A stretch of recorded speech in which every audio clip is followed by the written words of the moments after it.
When you hear your name line up. NJC, welcome to the full podcast mode episode. Now, I was telling you on our last 4 Shots of Love video, the very next day, they end up shipping a bunch of those guys out that was in transition. You remember the ones I told you about? Some of them going to Angola, some of them going to Cottonport, different prisons. So they shipped those guys out. And it's maybe 50 to 60 guys. But what happens is they get double that amount back into the prison. Now, I chose to name this episode Super Dejavuu, because when those guys come in, I see a lot of the shit that I done seen before, and this shit affect me in a way I thought I couldn't be affected no more. I thought I was past this. After going through so many prisons, you know, I never thought this little shit that I done seen before would bother me. Now, if I was to guess what it was that made this possible to bother me the way that it did, you know, you get older and wiser with age and shit. You get laid back, live and let live. Now, some guys never grow up. You know, some guys stay in that same mind frame. They get lost in their atmosphere. And that's what I think happened to most of these guys. They got lost behind the wall. To y'all, that shit seems strange, but it's not so strange for them because they secluded with everybody doing this and practice this same kind of behavior. This becomes the norm. Inmates coming in. Now, on them same exact buses that they shipping guys out,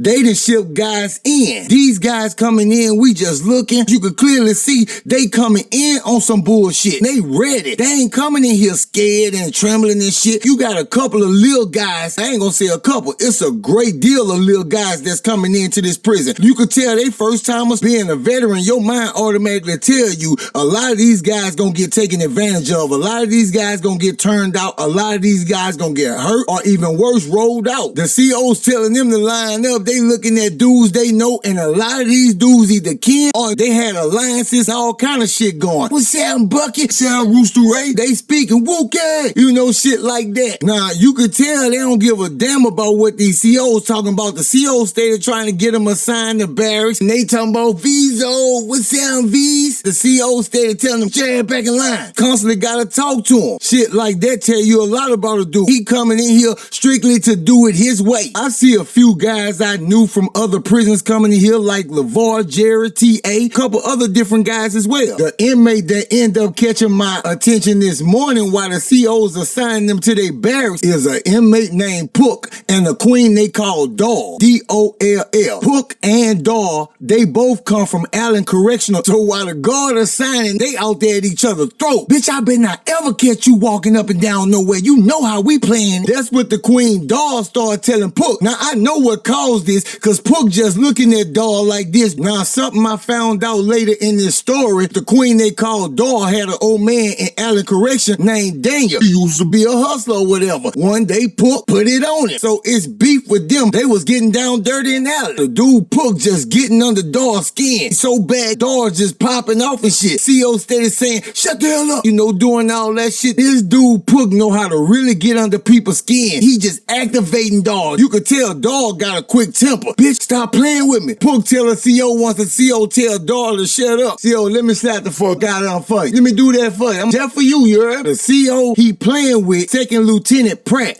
Now, this CO is one of the COs that came while we was up in Key West on lockdown and shit like that. Bunch of COs came in with the reconstruction of the barracks. A lot of shit changed. Now, Second Lieutenant Pratt is a female, and she out here with Allen, CO Mitchell, Boss. Most of these are new COs except Allen, and he's under Second Lieutenant Pratt. She's a female. Puck playing with her, throwing shit her way like this, and from the looks of this shit, she kinda like this shit coming from Puck.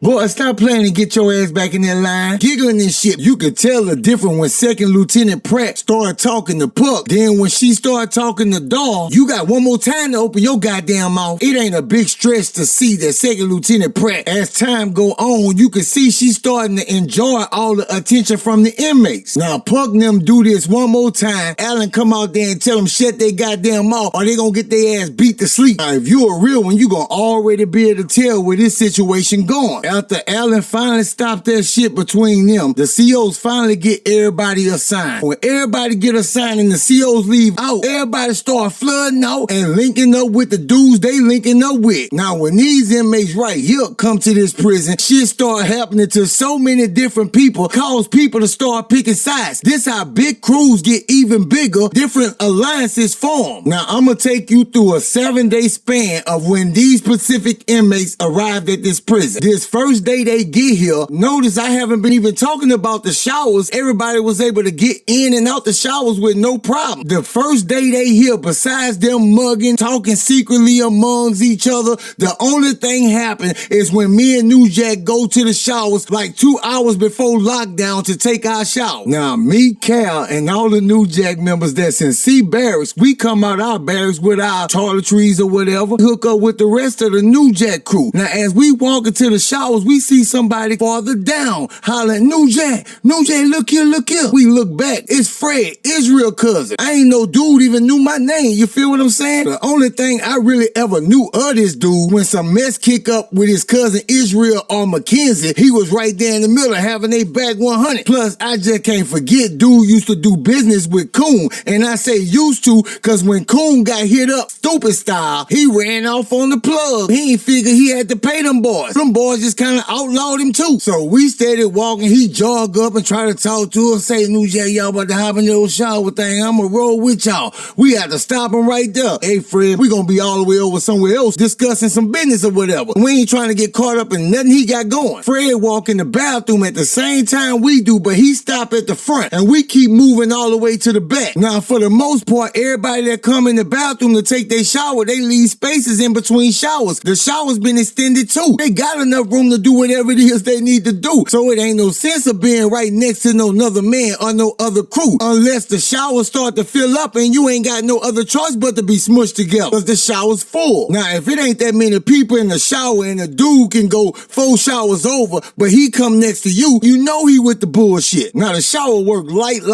Ain't too many people up in there. So you see about 2 people walk in but they spacing out. Then you see this yellow dude about 275, 6'4", 6'5", something like that. Real rip like. Dude walk in the shower and go stand right next to Fred. Me and New Jack down there with our eyes right that way. Now dude start lathering himself up when he first come in. He don't even look Fred way. All of a sudden, now he's sitting there chatting Fred up. Fred still kind of timid. You know the last time he talked to me talking about we gotta stick together because the prison was different than this before these dudes got here. That shit down out the fucking window right now. He a slick one. He trying to use us up. Now we know this dude kind of bathing with one arm and the other arm look kind of limp. We see this dude turn around to Fred and say, what's up, my baby? My name Frog. What's your name, baby? Fred, baby. Now you could tell Fred trying to sound confident, but you know how you could tell a nigga nervous by the thing he say. Dude asking Fred, how long you been down? Man, I've been down about 6 already. Man, but if you really want to look at it, you know, I got out and I came back in. Whole life story, pussy talk. You don't never break your shit down to a nigga like that. Nigga already can size you up. This shit is psychology. They keep talking for a minute. New Jack getting out the shower. We drying off and shit. I see Fred so scared he let some stupid shit get by him. Say, baby, I hurt my whole left side. You'll go ahead and catch a nigga back for him, bro. You can see Fred's brain just moving.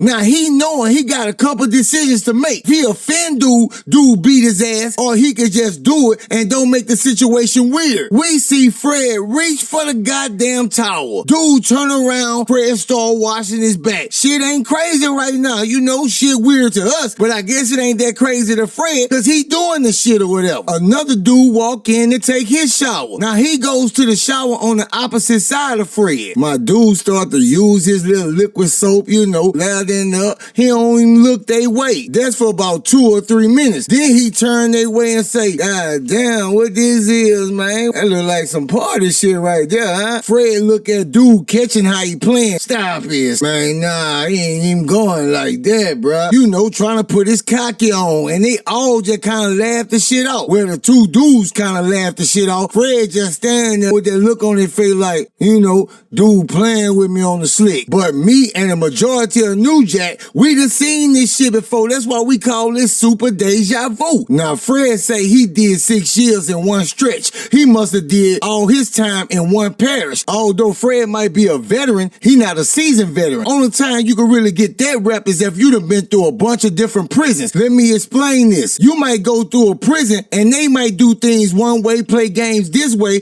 but you ain't seen all the many different games, the confidence game, the buck your head up just by doing time in one prison. Each prison has its own unique way of doing things. In the same breath as this joke taking place, another inmate walk in and he bought the same size as your boy Frog. Come on, New Jack, you already know what he do. He walked to the shower right across from Fred. And that's when all the fake ass shit start. These dudes, they start actually talking to each other and they all talking around or over Fred's head. Say, homie, yeah, I know you. Ain't your name Craig T? Yeah. What's that? They getting real familiar with each other. Bro, that was your people I told I was gonna 911 pound. That's when it's long distance. I said I was gonna jump in line, on the three-way. I got a calling card. You could chonk me a little sudden. Now, this what all three of the dudes is saying over his head to each other. If you ain't caught that shit by now, Frog say he about to put the pound game on your ass. Old boy say he gonna get in line so he can get the three-way going. And the other nigga say, throw me a piece of that ass. These the games they playing. So they get to joking with Fred. At this point, Fred over there in his shower, rinsing the soap off himself. Boy, you got some big bubbles. Them bitches jumping. The dude Frog, he talking to Fred like this. Now the other dude chime in, boy, you ain't lying. As ignorant as this sound, when this dude said that and they playing like that, at this point, you supposed to be over the top with shit right now. But I'm about to get off in your shit. Bitch ass nigga. You supposed to be turning around working niggas and trying to bust the fuck up out of there, especially if you by yourself, Fred. He don't do that. You know what Fred do? Turn around, look at all them dudes and say, man, let me get up out of here, bro. Wrong thing. Fred grabbed his towel off the wall and started walking out the shower. Here it go. Pow! Somebody smacked Fred on his ass. What's wrong with your boy, bro? This nigga done lost his motherfucking mind, bro. Not pick a pie. But telling other dudes that this dude lost his mind. Pow! Let him do it, shit. I might well do it too. Pow. Me too. Israel cousin Fred trying to break camp. We see that tall ass nigga Brent jump across the wall, cut that boy off. Frog come around. Fred don't know what to do. His heart beating. He panicking. So he cut all the way deep back off in the shower. Guess what happened then? Craig T step out that bitch. Now I'm gonna give it to you raw. These dudes so toned up. Let me show you how quick shit happened. 3 minutes. Poop, pow, pow, poop, pow. Poop, pow. Break him down real quick. These boys in here gotta drag a nigga when they finish with him. They punch this boy in position. Fred end up back in the shower.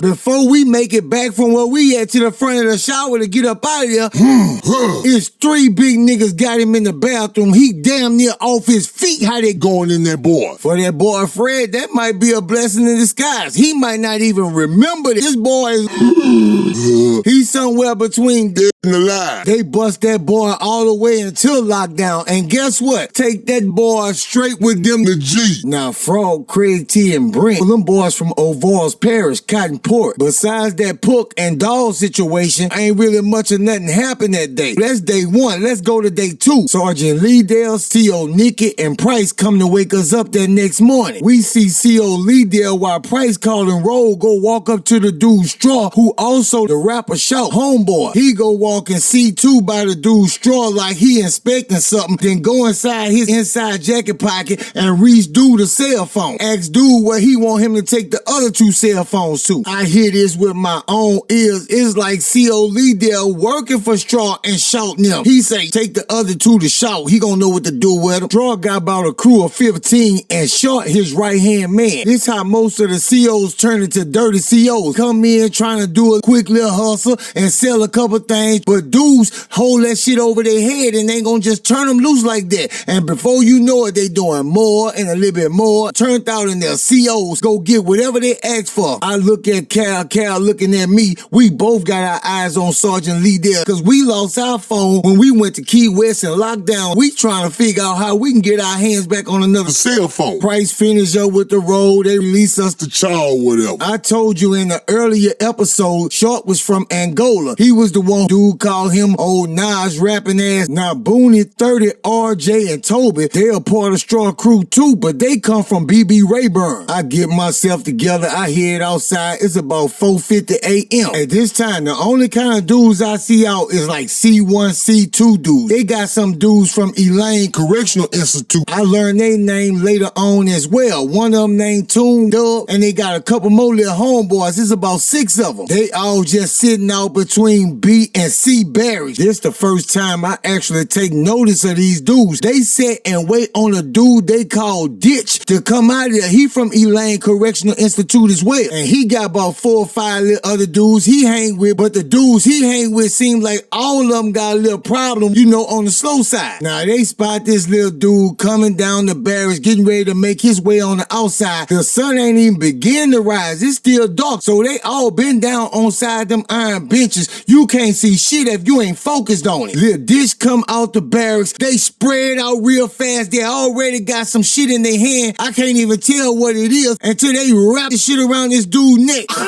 One of them got the choke around his neck. The other 2 holding his hand by his side, 2 punching on him, and they trying to put him down on the ground to lock his legs down. Dude that got that choke around his neck, he pulling that boy so hard, he dragging him. They got the little dude Ditch on the ground, eyes rolling behind his head. You can hear him gagging and foaming. He can't even swallow his spit. That's how much saliva coming out his mouth. Now, I done seen this done to a couple dudes in 2 different prisons I was in. Super Dejavuu. I'm seeing these little dudes doing this, and I tell Newjack, man, come on, we get up from where we at minding our business and walk over there, get up off of them, you know what I'm saying? It ain't like they're in a position to refuse, so they get on up off there. When you ain't got number 5 or 6 homies, you see how deep we is? We'll smash you out here. It was just something about Ramel, Dub, and Toon I ain't like from the very get-go. Now, everything I'm telling you, no matter how insignificant it may seem, these are some of the things that played a big part in why some people switched and picked sides. So you guys can get a better idea with some of these names I'm about to start throwing at you guys real fast. I'm gonna tell you the story of when I first took notice of that person for the first time. I'm only doing this with people that play a big part in this story. First person I'm gonna tell you about is the dude Grip. I couldn't stand this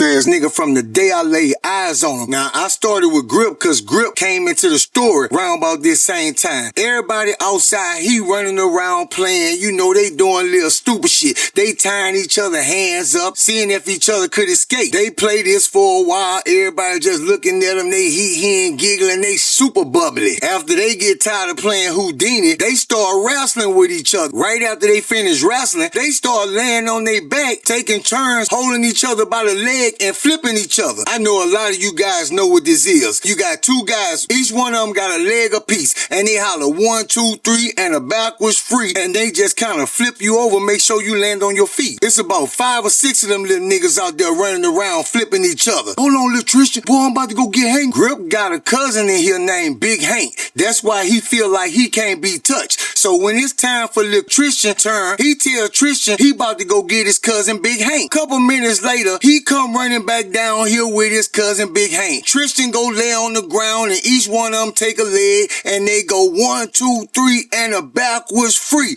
You could tell they talked about this cause they yanked this little dude leg so hard, dude looked like he floating past the barracks. Now I'm not exaggerating by no means. It's like everything slowed down. I see this dude just flopping. He ain't even flipping backwards. He just flopping around in the wind. This how high they done threw this dude up. Tristan gotta be between 19 and 22. He about 5'9", 140, 145. He a small dude. And they done just took advantage of this shit. When this dude hit the ground, it's solid. He laying messed up. He ain't moving. His arm behind his back. Damn.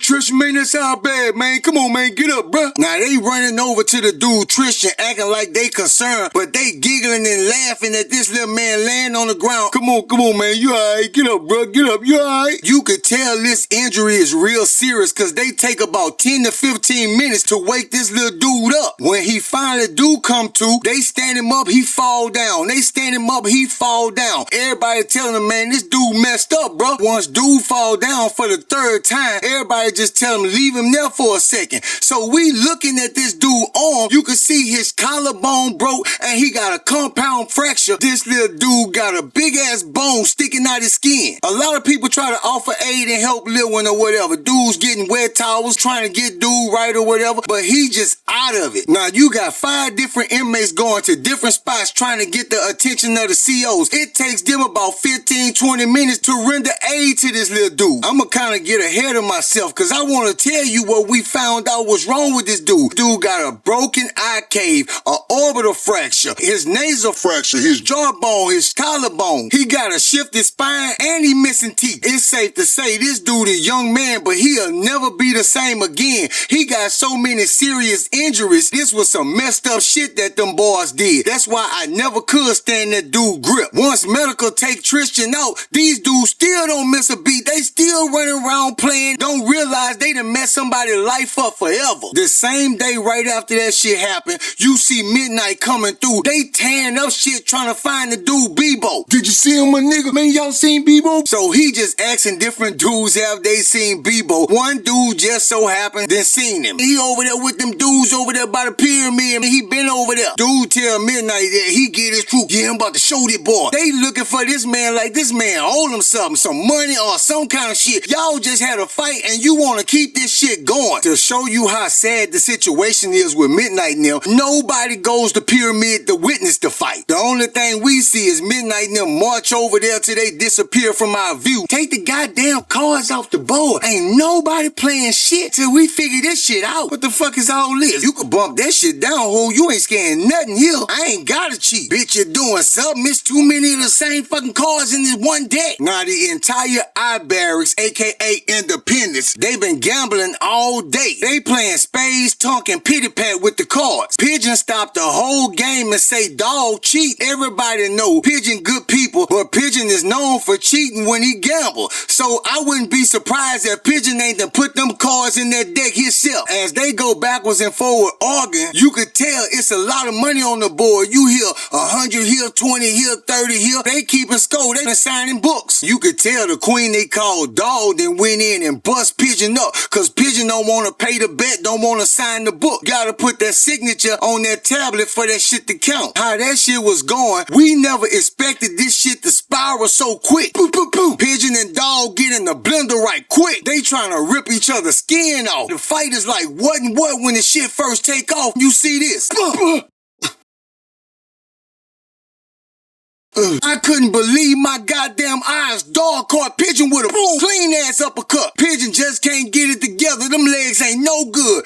You got that hoe. Just wait till I get my shit back. Fight was just bam, bam, bam, tearing it down with each other, catching each other with some good ones. But that's why I say all it take is one good lick, and that shit'll send your ass somewhere you don't want to be at. Now I gotta salute Pigeon. Pigeon don't want to stop. Pigeon steady falling down them legs noodles. Your Pigeon don't want to give up. Now Dog know Pigeon ain't about to shake back no time soon. Dog looking for his money. Bitch, you gonna sign this book? I ain't signing nothing, ho. Bitch, you gonna sign this book? Bitch, I ain't signing nothing. Pigeon still can't put it together. Dog down there just punching Pigeon in his shit. Got Pigeon just down there like, you want to finish me, bitch. I'm astonished right now. I'm looking down there as Dog just beat Pigeon in his shit and beat Pigeon in his shit. Finally, I guess Val can't take no more. Val go up, calm it down. You know they do the sister talk. Even though Dog pulled this one off, that don't mean Dog a better fighter than Pigeon. Every dog got his day. Everybody can lose a fight. I think Pigeon went in that fight more cockier than he should have been. We see Bebo come 10 balls. Now the fight between Dog and Pigeon kind of took our mind off that situation. We don't know what happened. Bebo come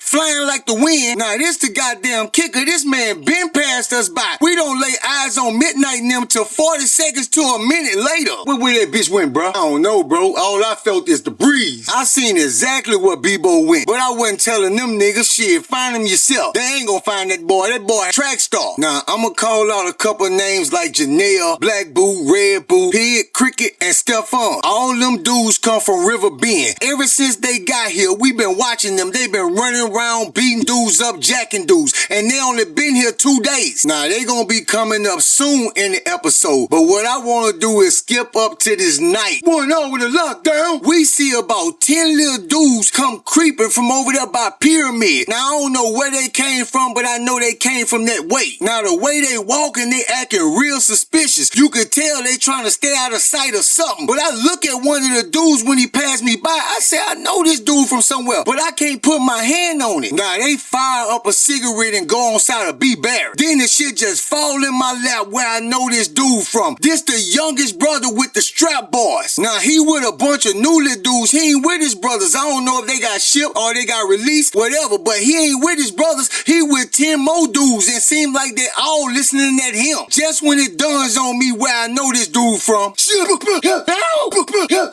Come on. They run out there, beat the shit out of the dude, wrap him up. They did it so fast, I ain't even see who the hell they did it to. Look at this. The big brothers taught this shit to the little brother. The little brother done taught this shit to some more dude. And they done perfected this shit twice as better than how the brothers them was doing it. Man, they wrapped this dude up and drug him off so fucking quick, you don't even know what the hell happened. When they do this, we right at lockdown, so it's dark at this time. All you see is a bunch of bodies moving real fast in the dark. Now, it's a million more guys that I gotta cover, like Rod from Zion City, Easy, Pooh, Bossier City Spike, Fat Doug, and Stick. What I'm gonna do is I'm gonna end this episode right here, but I will be doing another podcast episode right after this one. See you soon.